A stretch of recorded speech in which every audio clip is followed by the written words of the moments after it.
শর্তে বাতাসে ভেসে থাকে শিউলি ফুলের ঘ্রাণ।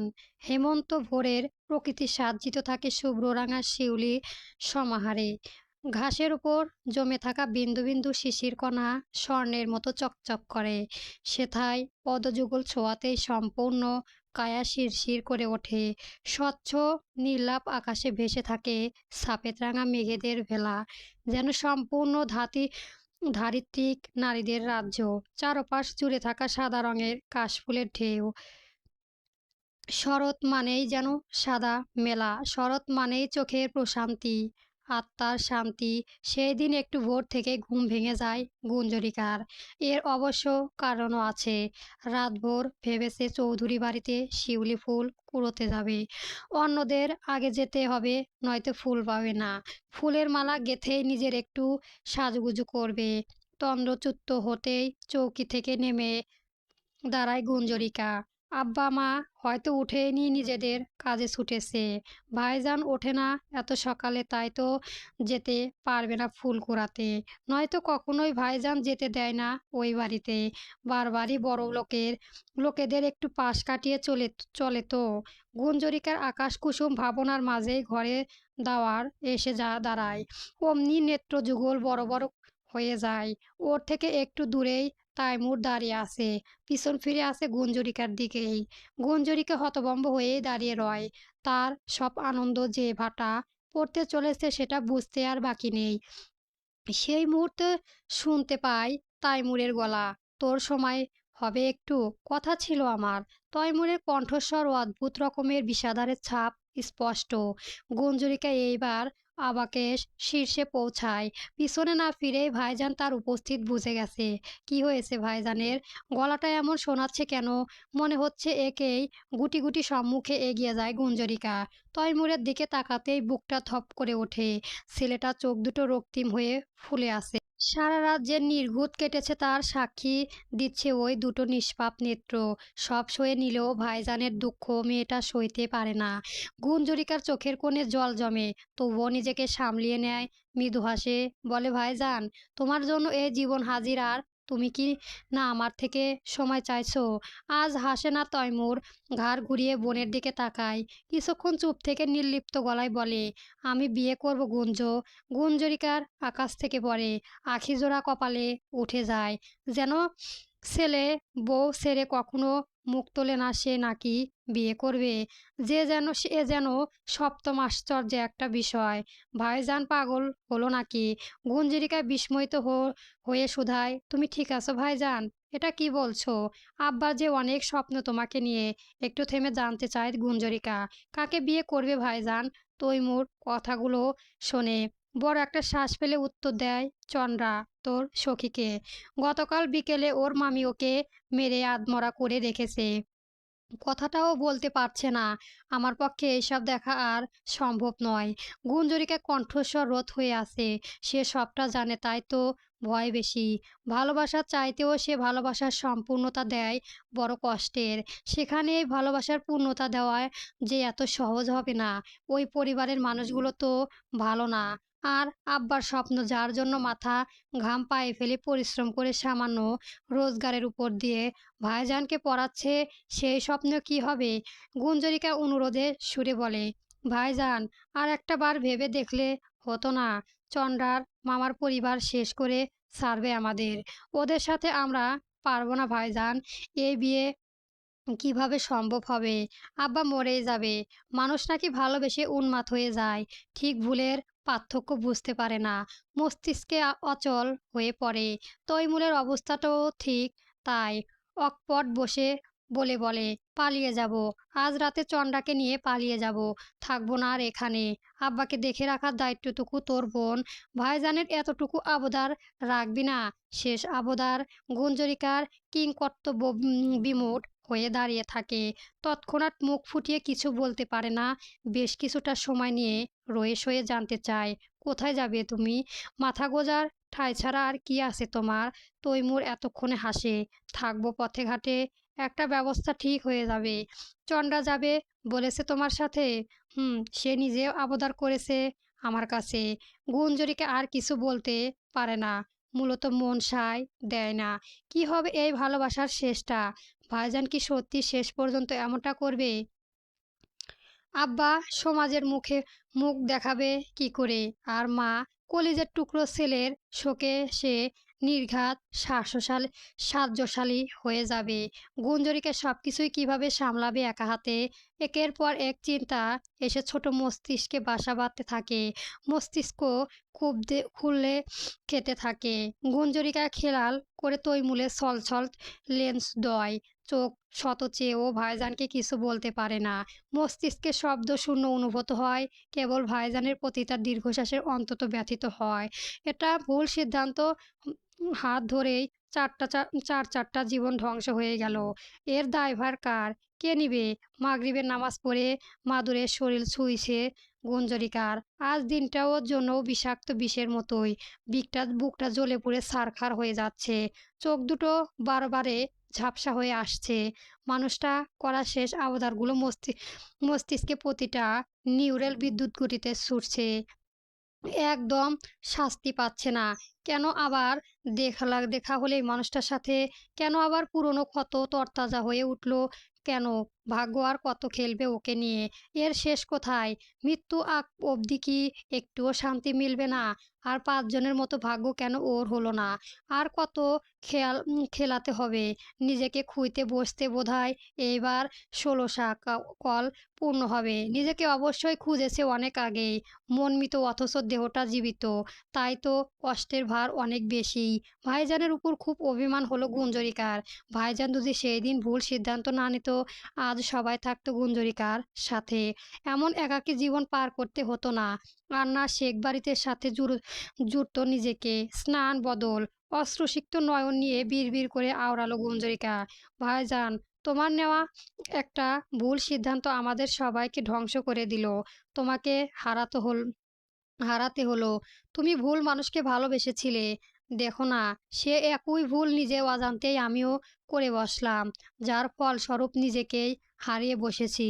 নিশ্চয় তোমার থেকে এই গুণ পেয়েছি আমি। সব নষ্টের মূল তুমি। তোমাকে আমি আর কখনোই ভালোবাসবো না ভাইজান। গুঞ্জরিকা ফুঁপিয়ে উঠল। চোখের কার্নিশও বয়ে পানি গড়িয়ে পড়ল। ঝাপসা চোখে দেখল ঘরের দুয়ারে ভাইজান দাঁড়িয়ে আছে। চোখে মুখে তার আকাশ সময় মায়া। ব্যথিত চোখ দুটোতেও স্পষ্ট কত শত অব্যক্ত কথা। গুঞ্জরিকা কান্না বেগে বাড়ল। আমি গলপ না তোমার ওই মুখে দেখে। চলে যাও তুমি। তোমাকে তোমার গুঞ্জ ভুলে যাবে ভাইজান। সত্যি আস্তে ধীরে সেই ছায়াটা মিলিয়ে গেল। গুঞ্জরিকা এইবার রাগ হলো ভাইজানের উপর। বেশ উঁচু গলায়, ক্রন্দনত গলায় বলল, সত্যি চলে গেলে? আমাকে একা রেখে চলে গেলে? তুমিও শেখ বাবুর মতোই পাষাণ ভাইজান। তোমরা কেউ কখনোই আমাকে ভালোবাসনি। তক্ষুনি চারপাশ মুখরিত করে হাসির শব্দ ভাসমান হলো। সঙ্গে শোনা গেল একটা বাক্য, পাগলি একটা। তোর সঙ্গ এত সহজে ছাড়ছি না রে সাতচুন্নি। এশার নামাজ শেষ হয়েছে। মুসল্লিরা মসজিদে সেরেছে ইতিমধ্যে। কেবল মসজিদের একা কোনায় একজন প্রাপ্তবয়স্ক পুরুষের অবয়ন স্পষ্ট, যে মোনাজাতে বসে আছে দীর্ঘ সময় ধরে। হাত তুলেছে আল্লাহর দরবারে, যেখান থেকে খালি হাতে ফিরে আসা সম্ভবই নাই।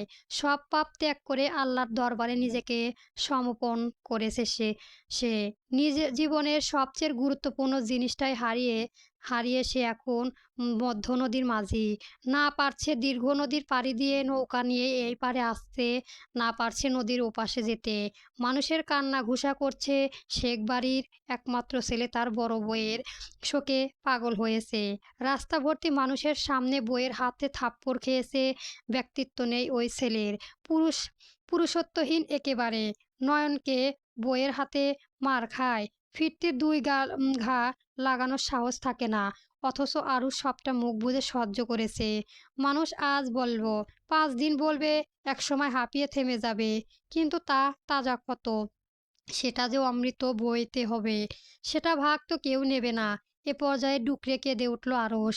কাঁদতে কাঁদতেই মোনাজাতে আওড়ালো, তুমি তো আমার মনের অবস্থা জানো আল্লাহ। আমি নিরুপায়, আমাকে পথ দেখাও। আমার গুঞ্জ অন্তরে শিথিলতা এনে দাও। শেষবারের মতো করে দাও। আমার একটা জীবন যে কোনোভাবে কেটে যাবে, কিন্তু ভালো থাকাটা হবে না। পবিত্র কাবা শরীফ ছুঁয়ে তাকে চাওয়ার সুযোগটাও তাড়াতাড়ি এনে দিও আল্লাহ। আল্লাহ, আমি তোমার অসহায় এক বান্দা, খালি হাতে ফিরিয়ে দিও না আমায়। এই প্রথম কিছু চাইছি তোমার দরবারে, করুণা করে ইহজীবনে এই অসহায় পাথিককে জান্নাতে আমি আমার গুঞ্জর সাথে থাকতে চাই আল্লাহ। আমার সব ভুল ক্ষমা করে আমি তোমার অসহায় গুণগান বান্দা। একটু থামলো আরুষ, বিড়বিড় করে পড়ল, আস্তাগফিরুল্লাহ রব্বি মিন কুল্লি জামবি ওয়াতুবু ইলাইহি লা হাওলা ওয়ালা কুওয়াতা ইল্লা বিল্লাহি আলিউল আযীম। অর্থাৎ, আমি আল্লাহর কাছে ক্ষমা চাই আমার সব পাপের। আমি তার কাছে ফিরে আসি। আ- আল্লাহর সাহায্য ছাড়া গুনাহ থেকে বাঁচা ও নেক কাজ করার কোনোই শক্তি নেই। শেষের দিকে গলা ধরে এলো আরুষের, আর কিছুটি উচ্চারণ করতে পারল না। কেবল নিঃশব্দে গলা বেয়ে টপ টপ করে পানি গড়িয়ে পড়ল। মহান আল্লাহ তার অবগত কথাগুলোও ঠিক বুঝে নিল। আজ অঝরে কাঁদল আরুষ। আল্লাহর কাছে সম্পন্ন করা প্রতি ফোঁটার চোখের পানি মূল্যবান। আরও ঘন্টা খানেক একাকী অবস্থায় করল মসজিদে। রাত গভীর। আরুষ বসে আছে সেই অবতীর পরিচিত নদীর চরে। সাঁকো অবধি যাওয়ার শক্তিটুকুও তার মাঝে অবশিষ্ট নেই। মাথাটা ভীষণ ভার হয়ে আছে। জীবনে এই মধ্যপ্যাচে সে অতিষ্ঠ ক্লান্ত। কেন যে এতটা মা ভক্ত সে হলো? এ যাবৎ সবসময় এক পক্ষিতে বিচ বিচরণায় করে এসেছে। তাই তো এখন তার শাস্তি কড়া গুনায় পাচ্ছে। হঠাৎ পাশে কারো উপস্থিত অনুভব করলো আরুষ। ঘাড় ঘুরিয়ে পাশে দেখলো শাহেরিয়া এসে বসেছে, চেয়ে আছে ওর দিকে। শাহেরিয়া মিনিট দুয়েক নীরবে আরুষকে পর্যবেক্ষণ করে বলল, জানতাম তুমি এখানেই থাকবি, তাই আর তোর বাড়িতে যাইনি। এ কি অবস্থা তোর? ঘুমাস না কতদিন? আরুষ জবাবে নিরুত্তর রইল। মুখ ফিরিয়ে নিল। দূর আকাশের নক্ষত্রের মেলা নিজেকে খুয়ে বসলো। এক দমকা শীতল হাওয়া খেয়ে গেল জায়গাটার উপর দিয়ে। নিচ্ছু পাতায় পেরোলো কিং সময়। চারপাশ আঁকড়ে আছে অদৃশ্য এক নীরবতা। মৌনতা ভেঙে আরুষ বলল, কণ্ঠস্বরে বিম্রতা ঠিকরে পড়েছে। একই আকাশের নিচে থেকেও কত দূরত্ব আমাদের মাঝে। হয়তো এক জীবনে এই দূরত্ব শেষ হওয়ার নয়। শাহেরিয়া প্রতি উত্তরে কি বলবে বুঝে উঠতে পারল না, তাই এ বিষয়ে চুপ থাকলেই প্রাধান্য দিল। আরুষ নিজেও আর কিছুই বলল না। প্রসঙ্গ পাল্টে শাহেরিয়ার নমনীয় কণ্ঠস্বরে বলল, ভাবির সাথে তোর কথা বলেছিস আজ? হয়তো কিছুই আর ঠিক হওয়ার নয়। নিজের জীবনটা গুছিয়ে নে নিজের মতো করে। শাহরিয়ার চন্দ্রা বিষয় নিয়ে আরও কিছু বলতে চাইছিল, কিন্তু ইতস্তত জন্য পারল না। আরুষ অবশ্য বুঝলো সবটা। ক্ষীণ হাসলো। সংসার আর আমার দ্বারা হবে না রে দোস্ত। তোর ভাবি যদি কখনোই ফিরে আসে তবে সংসার জীবনে ফিরবো, নাচে নয়। হাফেজ হজের জন্য প্রস্তুত নিচ্ছি। সব প্রস্তুতি নিয়েই 2.5 থেকে 3 মাসের সময় লাগবে হয়তো যেতে। এত খারাপের মাঝে কিছু তো ভালো কাজ করি। আমি কখনোই কল্পনাতেও ভাবিনি গুঞ্জ আমাকে ত্যাগ করে শেখ বাড়ি থেকে প্রস্থান করবে। আমি যেই ভীতু নরম গুঞ্জরিকাকে ভালোবেসেছিলাম, আর আজ সাক্ষাৎ হওয়া এই গুঞ্জনের মধ্যে বিস্তর ফারাক। শাহেরিয়া এর একটু মন খারাপ হলেই বটে, তবে ভীষণ খুশিও হলো বন্ধুর জবাবে। দুহাতে জড়িয়ে ধরে আরুষকে পিঠে দুটো থাবা মারল। আমি সবসময় পাশে আছি, যে কোনো প্রয়োজনে আমাকে স্মরণ করিস। আরুষ শাহেরিয়ার বুকে মাথা রেখে ঠায় বসে রইল। কিছু সময় পরে নিজে থেকেই বলল, ভয় পেতাম পর মানুষের, অথচ দিন শেষে আপনজনের থেকে ঠকে গেলাম। শাহেরিয়া তাচ্ছিল্য হাসলো। এটা আর নতুন কি? কাছের মানুষেরাই তো রং ঢং করে আমাদের ঠকায়। মুখে বলল, দোস্ত, আমাদের জীবন সংক্ষিপ্ত এক ভ্রমকাল। এখানে সব চেনা গেলেও মানুষ চেনা যায় না। সবচেয়ে কঠিন কাজ এটাই। বিষণ্ণ দীর্ঘ রাতটা পেরিয়েছে। সময় বেলা 11টা। আজ চৌধুরী বাড়ি থেকে কয়েকজন মানুষ আসার কথা ছিল। ইতিমধ্যে এসে পৌঁছেছেও তারা। তৈয়ব চৌধুরী, আফিয়া খন্দকার, আহনাফ এবং চৈতন্য এসেছে। আপাতত একটু জিরিয়ে বসার ঘরে আসমান শেখ এবং আরুষের সাথে বসে কথা বলেছে তারা। তাদের আগমনে বাড়িতে রান্নাবান্না নিয়ে ইলাহি কাণ্ড। রান্নাঘরের দায়িত্বে আছে চন্দ্রা এবং বাড়ির কাজের খালারা। অদিতি আয়শা শেখের কাছে থাকছে কিছুক্ষণ, আবার কিছুক্ষণ এটা সেটা তরকারি তড়াতাড়ি করছে। এই তো বাইরে থেকে মাত্রই আয়শা শেখের কক্ষে এসে বসলো অদিতি। এতক্ষণে মায়ের কক্ষে ছিল, রোকেয়া শেখের সাথে টুকটাক কথা বলছিল। আজ আয়শা শেখের জ্বরটা একটু কম। রাতে অদিতি নিজেই ছিল এখানে, চন্দ্রা থাকেনি। অদিতি হাত ঠুকিয়ে আরেকবার আয়শা শেখের কপালে ছোঁয়ায়। এখন ঠান্ডা কপাল। আয়শা শেখ গম্ভীর ঘুমে তলিয়ে আসেন, তাই আর ডাকলো না অদিতি। রাতে ঠিক মতো ঘুমাতে পারেনি বৃদ্ধা দাদি। এ পর্যায়ে অদিতি ডাক পড়লো বসার ঘরে যাওয়ার জন্য। ঘটনা অনেকটাই আঁচড় করে পেরেছে অদিতির তীক্ষ্ণ মস্তিষ্ক। বড় একটা শ্বাস ফেলে কাজের খালা পিছু পিছু কক্ষ থেকে বেরিয়ে গেল। বসার কক্ষে প্রবেশ করে সালাম বিনিময় করলো সকলের সাথে। খেয়াল করলো বাবার মুখটা শুকিয়ে আছে। এবার যেন নিজের আন্দাজ সম্পর্কে নিশ্চিত হলো অদিতি। তবুও অপরপক্ষে মুখ থেকে শোনার অপেক্ষায় রইল, নয়তো নিজ থেকে কিছু বলাটাই বেয়াদবি হয়ে যাবে। যেটা শিক্ষা সে পায়নি। আফিয়া খণ্ডকার অদিতিকে দেখে এক গলা হাসলেন, কাছে ডেকে পাশে বসালেন। তৈয়ব চৌধুরী হাসি মুখে বললেন, কথা ঘুরিয়ে পেঁচিয়ে না বলে সোজা সাপটাই বলি অদিতি মা। অদিতি কেবল মাথা নেড়ে সম্মতি দিল।